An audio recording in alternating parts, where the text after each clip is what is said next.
2025 Ways and Means meeting. Please join me for the pledge. I pledge allegiance to the flag of the United States of America and to the republic for which it stands, one nation, under God, indivisible, with liberty and justice for all.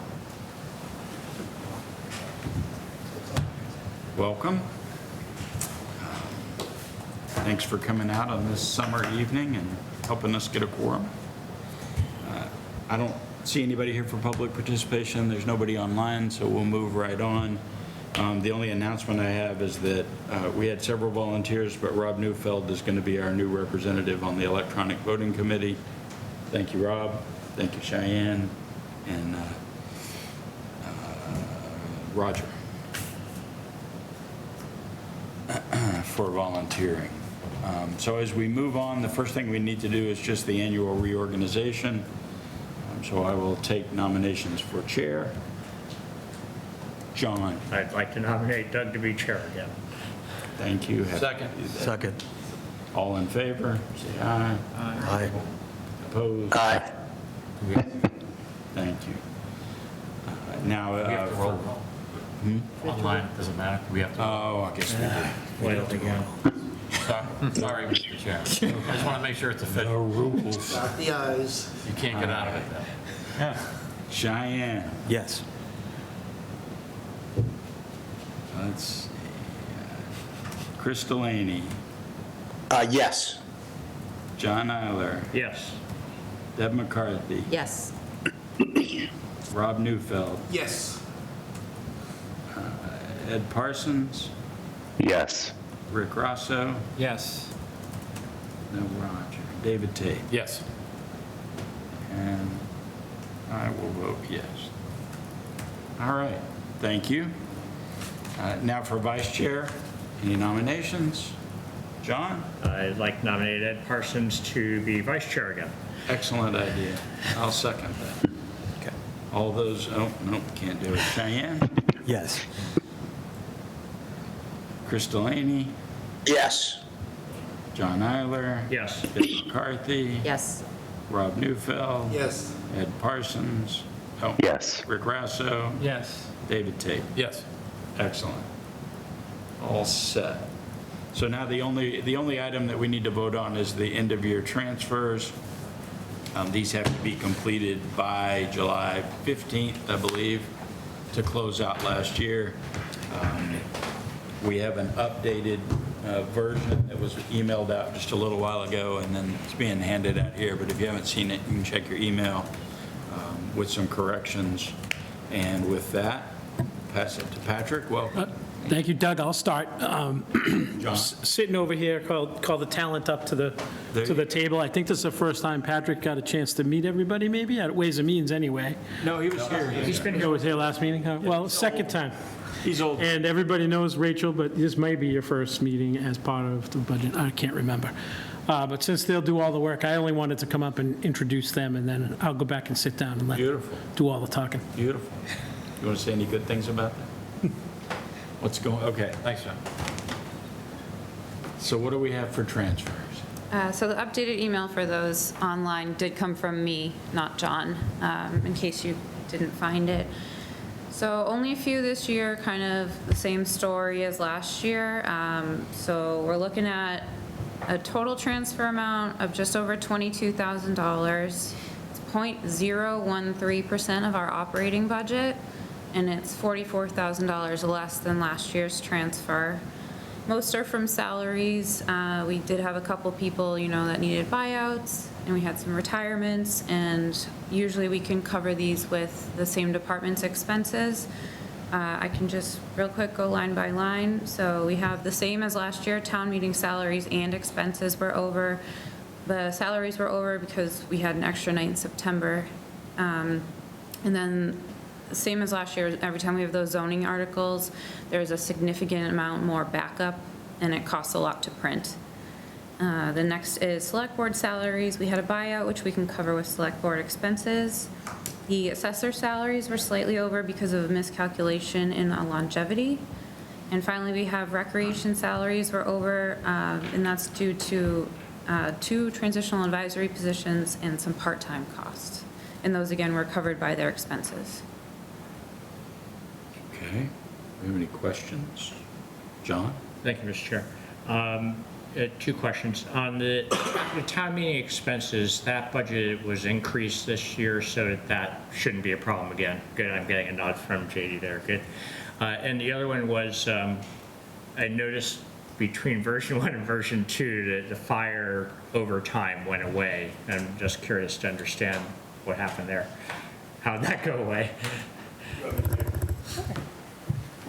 So in the first version that John sent out, the wrong version, so the fire overtime did go over, but we were able to balance it within the salary lines.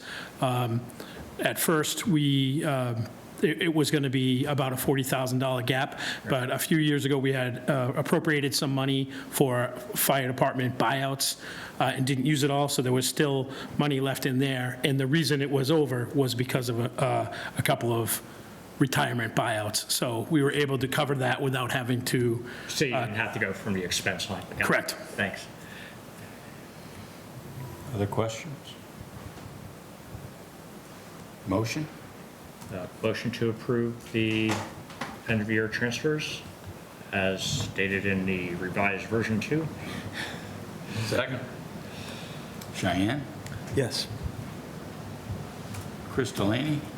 Yes. John Eiler? Yes. Deb McCarthy? Yes. Rob Neufeld? Yes. Ed Parsons? Yes. Rick Rosso? Yes. David Tate? Yes. And did I ask Paul? No, Paul Noonan. Yes. All right. So those are passed. And the only other thing we have really is we had said we were going to continue our discussion of the capital planning process. There has not been another meeting of that group, but I did ask for just a little update of just kind of where we're at. Sure. Thank you, Mr. Chair. So, at our last subgroup meeting, we talked about ways to develop programs, ways to develop some predictability, and ways to sort of meet expectations of residents and also department needs. So part of what whole of what we've been working on over the last month or so is sort of taking the plan, deconstructing it a little bit, deconstructing it for a way that is helpful for somebody new to come on board to understand the ins and outs of the plan, and also to sort of a healthy approach of when you're looking at a new, revised, or updated, or just simply revisited planning process. It's sort of a healthy task to go through and look at the plan, sort of deconstruct it, build it back up, using the same information that's embedded in there, but aligning it in a way that might make sense. So as we approach the capital planning process, there's been 3 areas or 3 segments of getting there that the administration has looked at, and that has been setting a target for capital spending that's integrated within the long-range financial plan. So important part of the capital planning process is understanding the long-range financial planning process in whole. So making sure that what we're looking at is attainable, is sustainable, and it's something that can also meet what is the second part of that, the expectations of the community and the needs of the departments and those investments within the levy. And then, the other piece of that is aligning those expenses with funding sources that are responsible, and also sort of that they fit within the plan. And what I mean by funding sources is we are looking at it in the 3 categories of debt service. So our existing debt service and the projected new debt service to come on. Free cash, which has been a very common aspect of the capital plan historically here, and also cash capital, or just a general fund revenue contribution to the capital plan on an annual basis. It's not too dissimilar to what happens now in the budget process when you see in the operating budget capital outlay by department for a relatively small amount in most cases. This is the similar funding source, but as part of the overall plan for capital improvements. In addition to that is really aligning the expenses with funding source by property tax and by ratepayer revenue. So taking the capital improvement program and looking at it from, this is what we would pay to support the operating budget, and this is what would come out of, or what is sort of supporting the general government, and then what is supporting water, sewer, or any enterprise or business-like activities of the town which have a funding source that's distinct from property taxes. So that's where we are. We're polishing that up, and I think that we're going to be ready to get the group together to sort of talk about the concepts that we've come up with. My only caution as sort of editorializing here is, historically, it's been a 10-year plan where we have bit off a chunk of about 5 years right now. And, I think that we have seen such wild swings in pricing, especially public sector projects in the last few years, where, if you look at something 10 years out, you could be wildly off or wildly under. And when you have a number that you're basing on today's information out in year 10 or 9 or 8, folks seem to look at that and say, okay, that's going to cost $7 million. And then when we get there and it costs 14, it looks like the project has expanded, or it looks like there's been some different scope, perhaps. So while I know it's a historic piece of, we're not abandoning that 10-year plan, but I think that there's a caution with going out that far. And that's just sort of an element of how I've been assessing it myself, looking through things. So that's where we are. It's been a good process for everybody. The team has all been digging into it, and I think that there's some good news associated with it that we're happy to bring together the whole group and talk about. Awesome. Questions? Comments? Dave? Just, again, as a follow-up from that original meeting, some of it also was a lot of the department heads starting to put their plan together. Yes. As far as, how is that coming along? We can talk more on the subcommittee, but I'm just curious. Yeah, so I think that process is moving along in the normal fashion, so that will begin when that process typically begins. Right now, we're sort of in the idea of if we can get our arms around the funding source concept, then we move to the next step of talking to the capital group and making sure that there's consensus around the approach, and then bringing that to the department heads. At least that's sort of how I think about it. And, one follow-up. Sure. And then just timing, just in general. What do you think would be the timing on the next step in getting the group together? So I think getting the group together, depending on schedules, can happen in the next couple of weeks. I know it's a little tough with summer, but we're at a point where we're feeling pretty ready about where we are with the plan. There's always going to be tweaking, and there's always going to be moving around, and, we could talk about it at the meeting, and later on that day, we think, okay, we want to refine this a little bit. So I think that's part of the